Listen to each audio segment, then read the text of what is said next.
अस्सलाम वालेकुम दोस्तों, मैं हूं आमिर और आज मैं आपके लिए बहुत ही ज़्यादा इंपॉर्टेंट टॉपिक लाया हूं। दोस्तों, पुरानी गाड़ियां रखने के साथ साथ आधा मैकेनिक बंदा खुद ही बन जाता है। तो पुरानी गाड़ियों से रिलेटेड जितना एक्सपीरियंस मुझे है मैं आज आपके साथ शेयर करूंगा।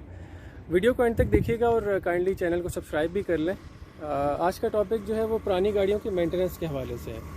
If you are having a car which is older than 4 years, तो आपको किन चीज़ों को इंश्योर करना है वो आज मैं इस वीडियो में आपको कम्प्लीटली एक्सप्लेन करूँगा।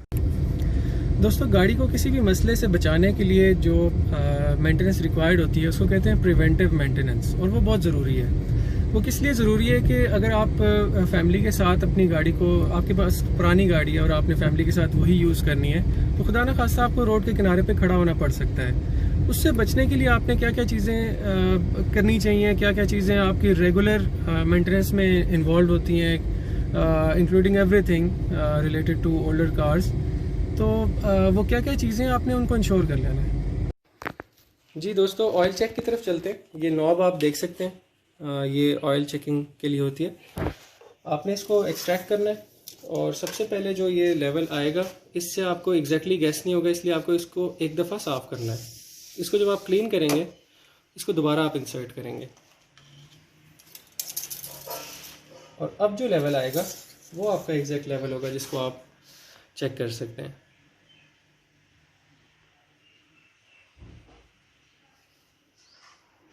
तो आप ये देख सकते हैं कि ऑयल का लेवल, इसमें ये दो पॉइंट्स होते हैं, एक लोअर पॉइंट और एक हायर पॉइंट।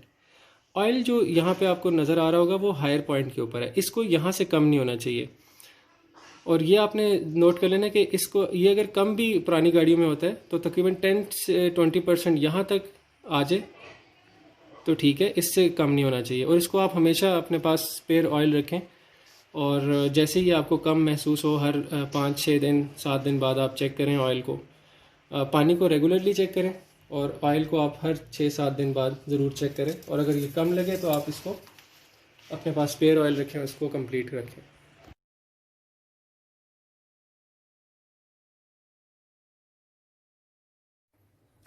जी, अब बात कर लेते हैं रेडिएटर के वाटर की। जैसा कि आप देख सकते हैं, ये जो कप आप देख रहे हैं, ये रेडिएटर के पानी के लिए जो कप है, ये हम इसको ओपन करेंगे। क्योंकि गाड़ी इस वक्त बिल्कुल भी चली नहीं हुई और गर्म नहीं है, इसका इंजन गर्म नहीं है, तो इसलिए आप इसको ऐसे ओपन कर सकते हैं। अगर ये गाड़ी चली हुई है थोड़ी सी और फिर खड़ी हुई है, फिर आपने इसको ओपन नहीं करना थोड़ी देर तक। और अगर आपको बहुत ही इमरजेंसी तौर पे अगर करना भी पड़ता है तो गाड़ी ऑन रहते हुए आपने इसको चेक करना है, उसका भी मैं अभी आपको तरीका बताता हूँ। फ़िलहाल ये गाड़ी बंद है और ठंडी है तो हम इसको इजीली ओपन करके इसका लेवल चेक कर सकते हैं। ये यहाँ तक पानी बिल्कुल ऊपर तक होना चाहिए इसका, और अगर नहीं है तो इसको हमेशा फुल रखें और हर 3 दिन 4 दिन बाद इसको ज़रूर चेक कर लें। और before going on long route आप इसको ज़रूर वेरीफाई कर लें एक दफ़ा। साथ में एक बॉटल इसी तरह आपको कनेक्टिंग नज़र आएगी, और ये वाली बॉटल इसलिए होती है कि जब इसमें से पानी का लेवल थोड़ा कम हो जाता है तो ऑटोमेटिकली गाड़ी इससे अपना वाटर पूरा करने की कोशिश करती है। इसको आपने, इस बॉटल को हमेशा बिल्कुल फुल नहीं रखना, इसको आप 20% 25% आप इसको कम रखें। दोस्तों, गाड़ी अगर कहीं से चल के आ रही है या फिर थोड़ा सा इंजन आपने चला के उसके बाद आप अगर पानी चेक करना चाह रहे हैं तो इट इज़ मोस्ट लाइकली कि वो गाड़ी का जो प्रेशर है यहाँ पे बना हो, तो आपने उस टाइम पे फौरी तौर पे इसको नहीं ओपन करना। और अगर करना पड़ जाए तो आपने उसके इंजन ऑफ करने के बाद नहीं करना, क्योंकि इंजन ऑफ करने के बाद एकदम से यहाँ पे प्रेशर होता है और इसको अगर आप ओपन करेंगे तो पानी निकल के आपके ऊपर खुदा ना खास्ता लग सकता है। उससे बचने के लिए क्या हो सकता है कि आप एक कपड़ा लें और चलती हुई गाड़ी में, गाड़ी आपने टर्न ऑफ नहीं करनी, आपने चलते इंजन के ऊपर आपने इस तरह कपड़ा रख के इसको ओपन करना है और फिर फोर्सफुली इसको नीचे फोर्स लगा के रखनी है और उसके बाद एकदम से साइड पे के छोड़ देना है। फिर क्या होगा कि अगर कोई गर्म पानी निकलेगा भी एकदम से प्रेशर से तो वो इस कपड़े के ऊपर आएगा, आपके ऊपर नहीं गिरेगा। तो इस तरीके से आप इसको चलती हुई गाड़ी में आप ओपन करेंगे, पानी फुल करेंगे और उसके बाद इसको दोबारा से इस कैप को क्लोज कर देंगे।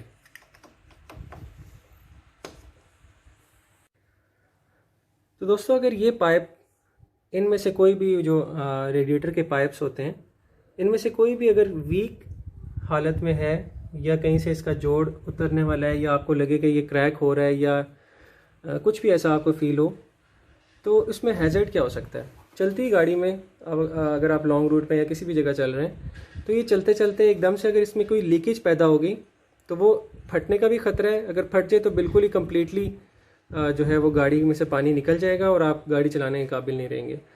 और अगर ये थोड़ी सी भी लीकेज हो तो पानी कम होने की सूरत में, क्योंकि वो लीकेज की वजह से पानी आहिस्ता आहिस्ता कम होता रहेगा तो गाड़ी आपकी हीटअप हो सकती है। तो इस चीज़ से बचने के लिए आपने इसको टाइमली रिप्लेस करा लेना। अगर आप उसको थोड़ी सी भी आपको शक है कि ये पाइप्स जो हैं वो ठीक नहीं है या they need to be replace, तो आपको उसको फ़ौरन एक्शन लेना है। दोस्तों अगली चीज़ आ जाती है बैटरी के टर्मिनल्स।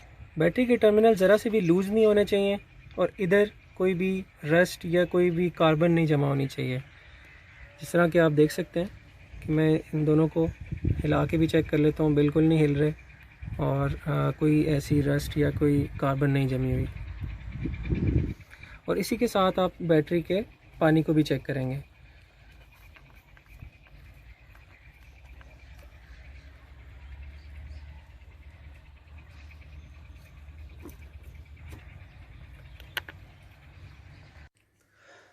जी दोस्तों, अब आते हैं बेल्ट्स की तरफ।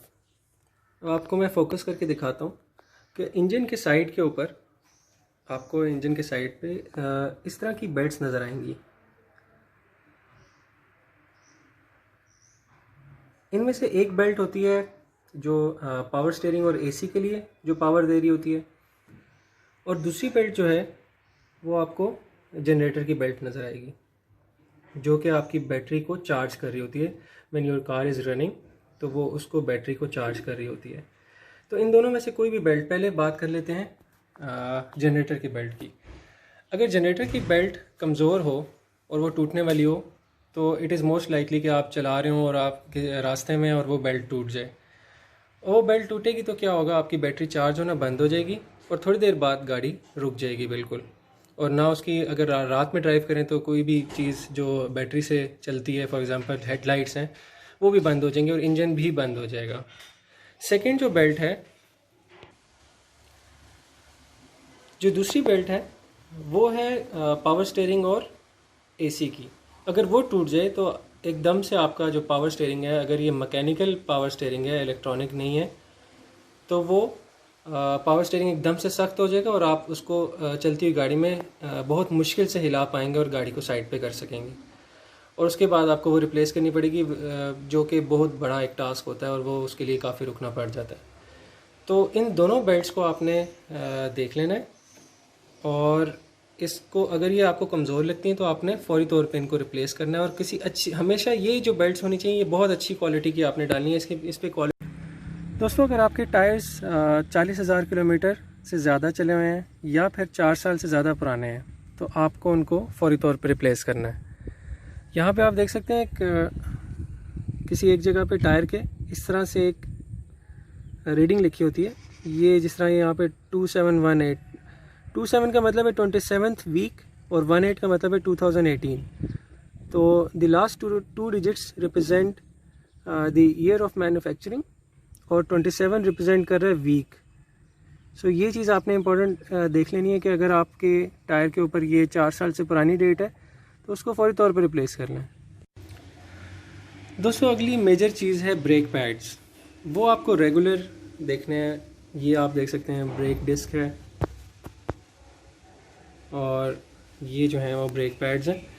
ये रेगुलरली इसके अंदर जो ब्रेक पैड होता है वो रेगुलरली चेंज होना चाहिए। उसकी वजह ये है कि अगर ये चेंज ना हुआ और ये चल चल के घिस गया हो तो आप किसी भी जगह पे इमरजेंसी ब्रेक की सूरत में कोई भी हादसे जो है ना वो हादसा आपके साथ पेश आ सकता है, खुदा न खास्ता। तो आपने इसको प्रिवेंट करने के लिए आपने ये चीज़ ज़रूर देख लेनी है कि ये ब्रेक पैड्स कब चेंज हुए हैं और इसको रेगुलरली आपने इस पर चेक रखना है।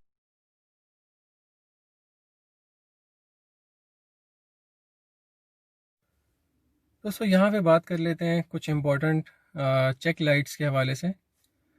जैसा कि आप देख सकते हैं ये मैं स्विच दे रहा हूँ गाड़ी को, तो जितनी भी इम्पोर्टेंट जो इंडिकेटर्स हैं वो इस टाइम ऑन है। ये आप देख सकते हैं ये जो बैटरी का इंडिकेटर है, अगर इसको गाड़ी को आप स्टार्ट कर दें तो ये ऑफ हो जाता है। अगर ये चलती गाड़ी में ऑन हो गया तो इसका ये मतलब है कि आपका जो जनरेटर है उसमें कोई इशू आ गया, तो आपको फौरी तौर पे उसको एड्रेस करना है। सेकंड यहाँ पे आप देख सकते हैं जो इम्पोर्टेंट जो यहाँ पे लाइट है वो है चेक इंजन लाइट।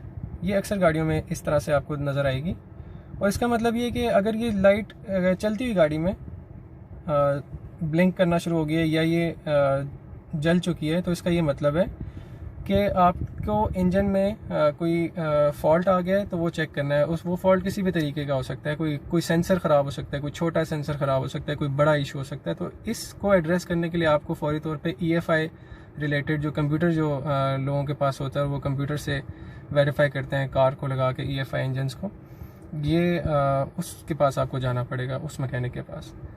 और दूसरा ये कि जो EFI गाड़ियाँ नहीं होती उसमें ये वाली लाइट आपको नज़र नहीं आएगी।